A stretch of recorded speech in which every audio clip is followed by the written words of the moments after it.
Hello, I'm Janelle Shalla, and in this video I'm going to go back to basics and discuss one of the most popular minerals, which is rose quartz. As you can see from my first example, rose quartz is massively formed, which simply means that it doesn't form a distinct crystal structure you can recognize with the naked eye. That's because it forms very, very deep in the Earth's crust under a great deal of heat and doesn't really have the opportunity to crystallize out. You do occasionally get, very, very rarely, get tiny 1 to 2 centimeter crystals that aren't very well formed, but these are rare. So, what does rose quartz do? I think almost everybody knows this by now, but let me think.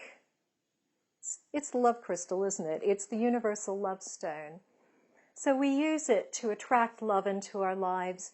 We use it to strengthen existing relationships, to open our hearts when we're working with a group where we're having trouble communicating. This is mainly in groups you're working safely with. I wouldn't necessarily recommend it in a work situation. And also connecting, strengthening your heart connection with the divine. It's an easy stone to use. You can wear it or carry it. I've got a large rose quartz pendant on at the moment. You can also put it into gem essences. I keep one in my water filter jug. So every drink of water we have in this house is filtered through rose quartz, or filtered charged with rose quartz, I should say. I'm going to show you another example from the same locality. This one is much deeper in color, as you can see. These are both from Brazil, which is the most common source of rose quartz these days. The deeper color makes it a gem-grade crystal, and this would be the sort of thing one would use in jewelry normally. Now, the rose quartz from Brazil has a really interesting energy. It's kind of fluffy and sweet and angelic. And I've had a number of students, when we've had meditation in a stone circle, they start hearing celestial music or a celestial choir. I haven't personally, but I think it's really interesting and really lovely, and I think I'm going to have to try it again because I would really like to hear it myself. Now, rose quartz does other things as well. It's a really good dampener for unwanted energy. And this is specifically with electromagnetic stress or geopathic stress. So you can use rose quartz by the computer to try to dampen down the electromagnetic radiation you may be picking up. You can also wear it if you want to for that purpose.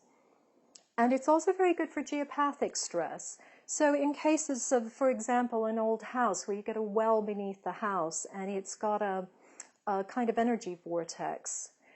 This doesn't happen you don't get this in a modern building, but in something that's, say, 200 years old, you will get this kind of thing happening. And in order to stop it, you can just place a rose quartz on the floor over the area where you're feeling this vortex, and it will completely stop it. It's the one time I would say size does matter, though.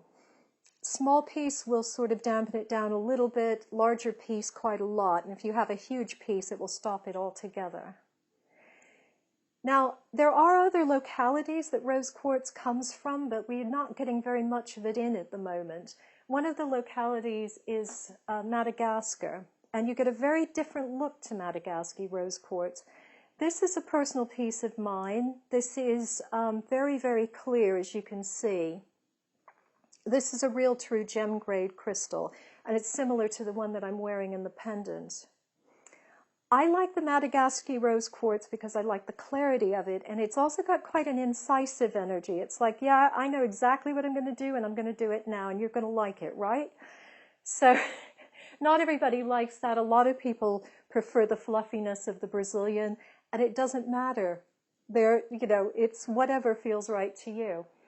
But as I said, it's hard to get the Madagascar rose quartz these days, but if you're very lucky, you might get something like this piece here. Now, this is carved palm stone, and you can see the clarity of the rose quartz. You can see this just gentle pinky shade to it, almost a lavender pink. I love it. Now, rose quartz is, to me, one of the most important stones. I talk about the mineral medicine chest. This is like the things that you keep, that if you're having any kind of collection of crystals, there are certain ones you need to have, and rose quartz is one of those.